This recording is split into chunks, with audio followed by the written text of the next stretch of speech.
El Señor esté con todos ustedes y con tu espíritu. Lectura del Santo Evangelio según San Mateo. Gloria a ti, Señor. En aquel tiempo Jesús subió a una barca, cruzó a la otra orilla y fue a su ciudad. Le presentaron un paralítico que estaba acostado en una camilla. Viendo la fe que tenían, Jesús le dijo al paralítico: «Ánimo, hijo, tus pecados te quedan perdonados». Algunos de los escribas empezaron a decir: «Este blasfema». Y Jesús, sabiendo lo que pensaban, les dijo: «¿Por qué piensan mal? ¿Qué es más fácil decir, tus pecados están perdonados, o decirle, levántate y anda?» Pero para que vean que el Hijo del Hombre tiene potestad en la tierra para perdonar los pecados, dirigiéndose al paralítico le dijo: «Ponte en pie, toma tu camilla y vete a tu casa». Se puso en pie y se fue a su casa. Al ver esto, la gente quedó sobrecogida y alababa a Dios, que da a los hombres tal potestad. Palabra del Señor. Gloria a ti, Señor Jesús. Queridos hermanos y queridas hermanas en Cristo Jesús, sean todos ustedes bienvenidos a nuestro encuentro diario con el Señor a través de su palabra y este momentico que es el banquete espiritual, donde ustedes y yo, mi familia querida, dejamos que el Señor nos siga hablando al corazón y nos siga tocando nuestra alma.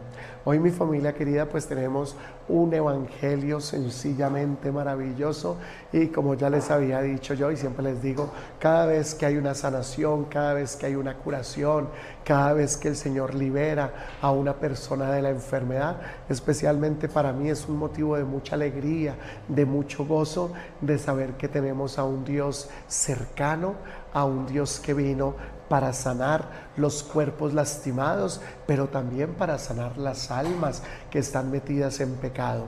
Hoy, como nosotros podemos darnos cuenta a través de este evangelio, nosotros podemos descubrir una de las fuentes de la enfermedad. Pues si bien nosotros ya lo hemos meditado muchas veces y hemos dicho que por culpa del pecado de Adán y Eva, que fue por supuesto ostentado por Satanás, por culpa de Satanás entró el pecado en el mundo, y con el pecado todo lo que nosotros conocemos como la maldad. Entonces, rabia, ira, enojos, infidelidades, chisme, crítica, celos, envidia, avaricia, gula, soberbia, prepotencia, todo eso más la enfermedad entró en el mundo por culpa del pecado.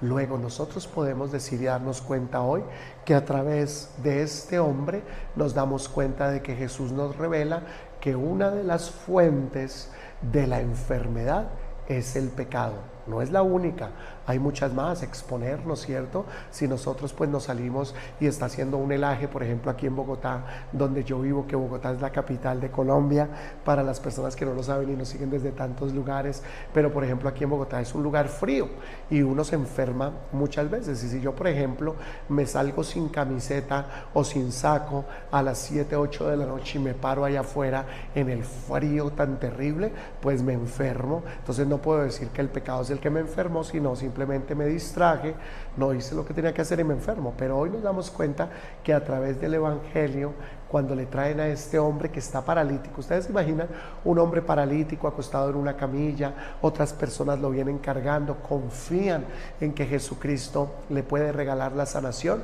y cuando Jesús los mira enfrente, lo primero que nos va a decir el evangelio, y ojo por esto, porque aquí viene lo que se llama la oración de intercesión. Miren, le trajeron a un paralítico, le presentaron a un paralítico acostado en una camilla. Viendo Jesús la fe que tenían, le dijo al paralítico: hijo mío, levántate, tus pecados te quedan perdonados. Entonces, primera parte, la fe. Nosotros todos podemos interceder por los otros que están enfermos. Miren qué curioso que este evangelio que está acá me hace a mí recordar y de hecho hablar con ustedes acerca de algo que es un poquito grotesco con respecto a la Santísima Virgen María. Casi todos los hermanos separados, los evangélicos, protestantes, que muchos los conocen con estas determinaciones, ellos, por ejemplo, dicen que solo hay un intermediario entre Dios y los hombres, y nosotros estamos de acuerdo, se llama Jesucristo nuestro Señor, pero también el Señor escogió a los apóstoles para que fueran intermediarios y llevaran su palabra y lo conocieran a Él. La Virgencita Santísima también es una intercesora, una intermediaria entre los hombres y Dios, como los apóstoles son intermediarios entre los hombres de Dios, como ustedes, los pastores evangélicos, que muchos de ustedes dicen que solamente el único intercesor es Jesucristo nuestro Señor. No, Señor, ustedes pastores también interceden por los pecados del pueblo, oran por la gente, la acercan a Dios. Eso es lo que se llama interceder. No le quitamos a Dios el primer lugar de que es el Salvador, el Redentor. Yo soy el camino, la verdad y la vida, pero todos nosotros empezamos a ser esos intercesores. Miren, estos hombres le traen a un paralítico. Si no hubieran estado ellos, este hombre nunca hubiera podido llegar a los pies de Jesucristo. Eso es lo que se llama la intercesión. La intercesión es que Dios utiliza a algunas personas para acercar a otras a Él. Esa es la labor de la Virgen, esa es la labor de todos los santos que nosotros tenemos en la iglesia, y esa es también nuestra labor. De alguna manera usted, señor pastor, señora pastora, ustedes también son intercesores ante los hombres y Dios, porque le presentan a las almas a Dios, como lo soy yo como sacerdote. El sacerdote no es el que perdona, el sacerdote no es el que bautiza. Dios utiliza nuestro cuerpo, nuestras manos, para llevar su unción, su sanación, su liberación a todas las personas. Entonces le trajeron y se lo pusieron ahí. Entonces lo primero es que Dios vio la fe que tenían. Por eso nosotros, los que estamos intercediendo por los demás, tenemos que tener una fe segura de que cuando tú y yo oramos, si estamos orando por la sanación de alguien, se cumplirá en el nombre de Jesucristo, con la fe que tú tienes. Jesús vio la fe que tenía, entonces sanó al enfermo. Por eso muchas veces, aunque haya una persona en una casa enferma, que no pueda salir de la casa, que se sienta muy mal, que esté paralítica, tirada en una cama, ve a la iglesia tú, ve y oras tú, preséntale al Señor a esa personita en la iglesia, ora por esa persona, pídele al Señor la unción, y Dios escuchará con la fe que tú tienes para que esa persona se empiece a sanar. Segundo, el Señor se queda mirando, y lo primero que le dice el Señor a este muchacho, que es, ojo con esto: ánimo, hijo. Ánimo, hijo. Segunda cosa especial del evangelio de hoy. Recuerden que el Señor dijo: mi Padre y yo somos uno. Esto no era solamente una manera de hablar, es que cuando el Señor le dijo hijo, le quiso mostrar a todos los que estaban allí que el Padre estaba en él, y el que estaba hablando en ese momento era el Padre a través de Jesús. Recuerden que el Señor dijo: yo no he venido a hablar por mi cuenta, yo he venido a hablar las palabras que escucho de mi Padre. Cuando el Señor le dice a este muchachito: ánimo, hijo, nos está hablando el Padre diciendo: hijo mío, yo te amo. Hijo mío, yo escucho tu oración. Hijo mío, aquí estoy yo, que soy tu Padre. Hijo mío, yo no te abandono, yo no te dejo solo. Así como una mamá ama a sus hijos, cuánto más te ama el Padre que está en el cielo, nos dice la palabra. Y cuando el Señor dice: ánimo, hijo, nos está diciendo que nos ama. Acababa de verlo porque no lo conocía. Jesús se lo acababan de traer y le llamó hijo, para reconocer que Dios ya nos ha visto, que no nos ha dejado solos, que nosotros donde estemos somos hijos de Él. Ánimo, hijo. Y aquí viene lo que les decía. Ojo, tus pecados están perdonados. El Señor le perdonó los pecados a este joven paralítico, y sanándole los pecados, el hombre recobró la salud. Hay muchos pecados que nos pueden a nosotros enfermar, y yo quiero que tengamos mucho cuidado con eso. Recuerden, mucha rabia, mucha ira, mucho enojo, muchas peleas, mucho estrés, todo eso puede producir en nosotros enfermedades. Muchas veces, por tener tanta rabia, tanto mal genio, puede producir gastritis, úlceras, dolores de espalda en los hombros, y muchas veces uno dice: pero ¿por qué me siento tan enfermo y por qué nada me quita? Pues porque tienes que mirar qué es lo que está pasando con tu vida espiritual. Por eso tenemos que pedirle a Dios la gracia de estar en paz, y de ahí la gran importancia de que nosotros vayamos al sacramento de la confesión frecuentemente en el año, 3-4 veces al año, para estarnos limpiando nuestra alma, para que nuestro ser esté completamente en paz y estemos nosotros con la gracia de Dios sin pecado. Por eso los que estaban viendo, como muchos hoy en día, que van a tener los curas la potestad de perdonar los pecados. Uno no se confiesa con un cura que es un pecador más grande que nosotros. No, señores, mucho cuidado. Recuerden que aunque tenían enfrente era a Jesús.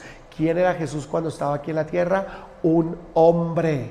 Jesús no apareció aquí en la tierra diciendo yo soy el Dios Todopoderoso. No, lo veían como un hombre, por eso lo empiezan a mirar como un hombre. Lo que no sabían era que tras él estaba el Espíritu de Dios, porque él mismo es Dios. Cuando nosotros los sacerdotes confesamos a una persona, le perdonamos los pecados a una persona, ustedes ven al hombre, pero ustedes no ven la gracia de Dios que desciende a través del sacerdote.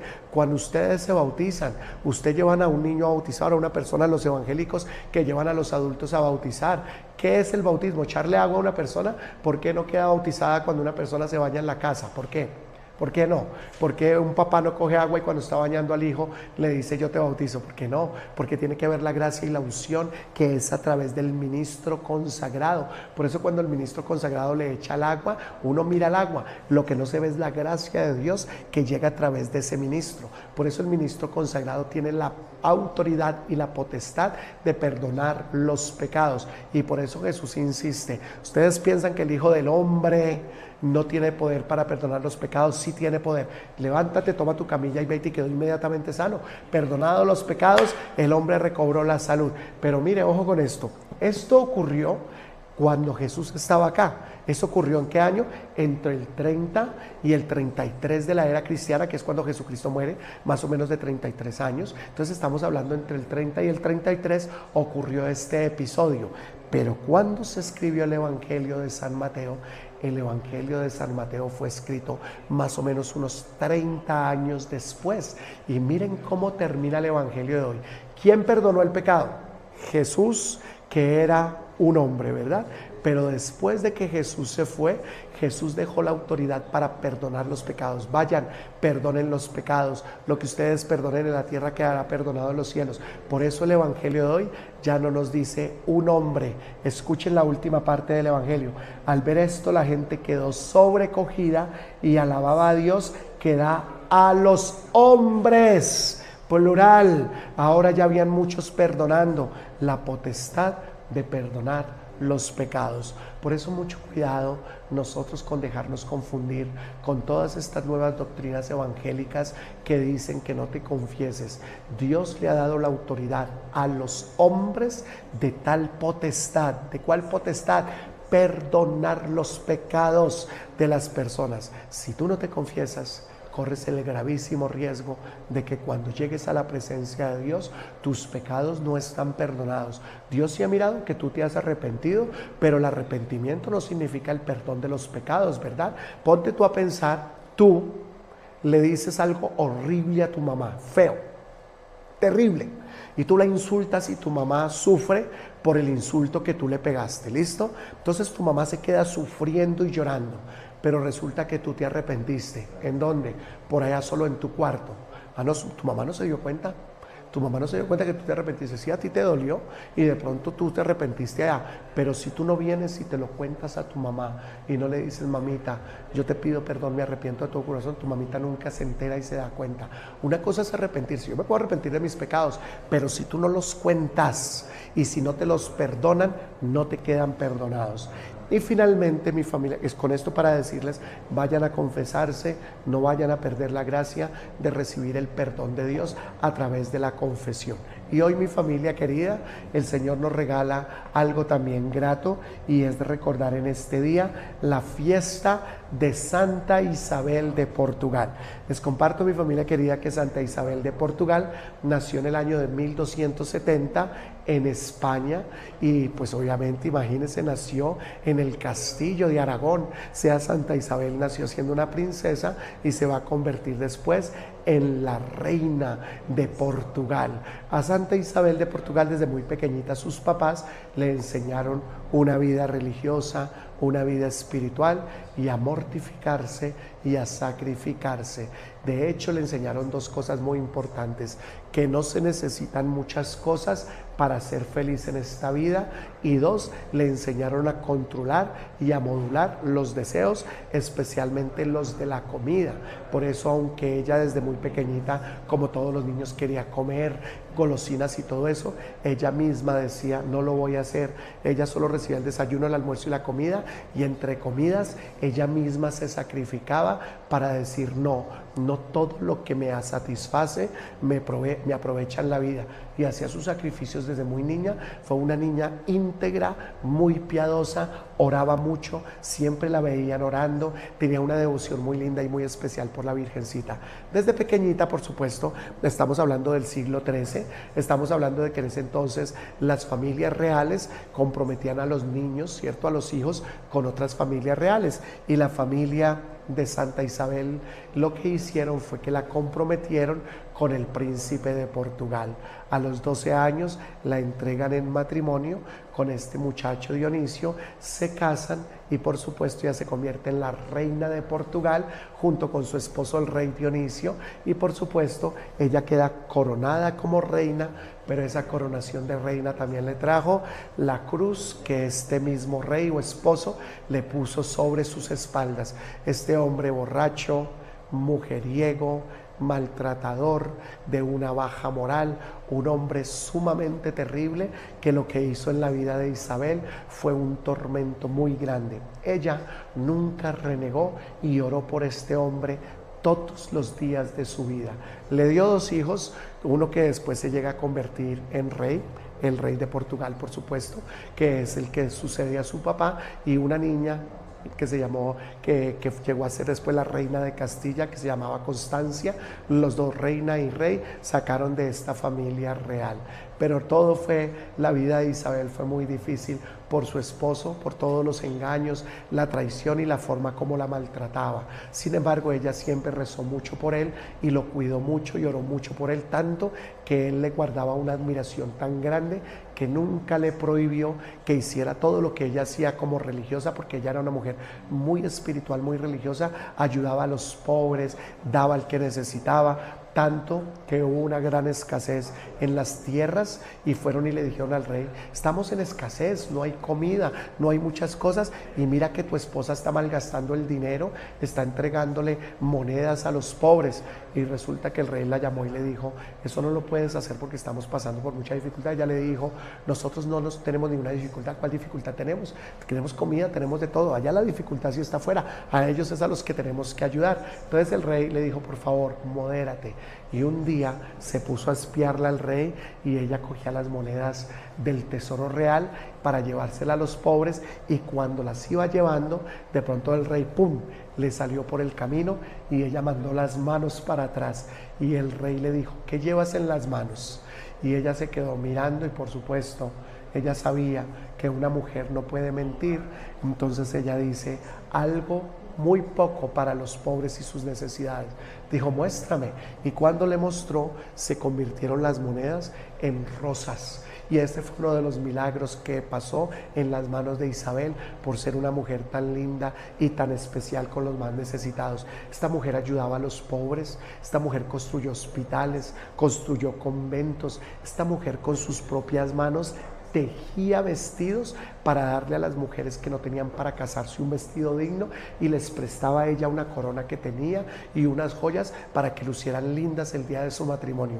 Isabel fue una mujer increíble, fue una mujer espectacular, oró siempre por su marido y fue tan buena, y eso para muchas mujeres que les tocan hombres viciosos, groseros, borrachos, maltratadores. Ella oró por su esposo, y al final su esposo le tocó morir, y le tocó morir muy enfermo, y ella al lado y él pidiéndole perdón por todo lo que la hizo sufrir. Fue tanto el sufrimiento que a la propia Isabel le tocó criarle los hijos que este hombre tuvo con otras mujeres. Y por eso fue que su propio hijo, ¿cierto? El propio hijo, el hijo de Isabel y el hijo del rey Dionisio, empezó a tener rabia contra su papá, porque estos otros hijos del papá muchas veces los complacía mucho y lo fue dejando a él de lado. Y por eso tuvo muchos enfrentamientos con el papá, tanto que Santa Isabel de Portugal se llega a convertir y le dieron el título de pacificadora, porque el papá y el hijo se odiaban a muerte. 2 veces Santa Isabel detuvo el enfrentamiento de su papá, que salió con los ejércitos a matarse con el ejército del hijo. El hijo tenía un ejército, el papá tenía otro ejército, el reino estaba dividido, e Isabel, la mamita y la esposa, les escribía y les decía: no es con las armas, no es con la pelea, no es con la muerte como nosotros vamos a solucionar las cosas, sino dialogando. Y le escribió una carta al rey y al hijo y se las mandó a los dos, y le dijo al rey: como una leona que alguien le quiera hacer daño a su hijo, me voy a meter en el centro de la batalla, y si tengo que entregar mi vida por mi hijo, tú no me lo vas a tocar porque es mi hijo. Y le mandó una carta a su hijo diciéndole: como una esposa fiel, tú tienes que detener esto porque le mereces el respeto a tu papá por ser tu papá, y le debes a él respeto por ser el rey, porque tú eres un súbdito de él. Y así logró detener las luchas contra padre e hijo, y así ella logró pacificarlos todo el tiempo y no permitió que padre e hijo fueran a la guerra juntos. Esta mujer le tocó duro la vida. Al final, cuando su esposo muere, ella queda viuda, toma la decisión de tomar el hábito de las hermanas clarisas, se despojó de sus vestiduras reales y se colocó el hábito de clarisa, y allí vivió santamente el resto de su vida. Se enteró que su hijo Dionisio, el hijo de Isabel, que se llamaba Alonso, no recuerdo muy bien su nombre, entró otra vez en guerra con el nieto, porque esto fue de generaciones y generaciones. Cuando una persona no se convierte, como ya lo hemos dicho, le pasa sus pecados a las generaciones. Y ahora el hijo que peleaba con papá, ahora el papá también iba a pelear con su propio hijo, para que ustedes se den cuenta cómo es la vida. Muchas veces cuando uno no cambia, le toca repetir la historia. Y Isabel, muy viejita, pues no tan viejita, pero sí muy enferma, tenía 64, 65 años en su muerte. Ella muere en el 1331 más o menos. Allí, cuando ella muere, antes de su muerte se entera de esta guerra, y así, postrada en una cama, se la llevan para detener esta guerra. Ellos se enteran que ella va al encuentro, paran todo, y así, en ese viaje tan largo que había en ese entonces, ella se agrava y muere, pidiéndoles que hagan las paces. Hicieron las paces con la muerte de Santa Isabel. La historia de los santos, que es tan hermosa y tan linda, que a veces uno los mira en los altares y uno les pide que le ayuden a uno. Lo que uno no sabe es que a ellos les ha tocado una vida como la nuestra. Por eso es que yo cuento la historia de los santos, para que ustedes escojan a uno de esos santos y digan: caramba, esta mujer se parece a mí, tengo un esposo que hizo esto y esto, tengo mi hijo que odia al papá, el papá que odia a mi hijo. Entonces muchos santos se pueden reflejar a la vida nuestra, pero con oración, como lo hizo Santa Isabel, podemos lograr la paz. Pedimos al Señor que en este día nos bendiga, y que a través de la Santa Eucaristía nos siga regalando la gracia de ser cada día mejores seres humanos, hoy especialmente de buscar la confesión y liberarnos del pecado. Santa María, Madre de Dios, y Santa Isabel, rueguen por nosotros. Amén.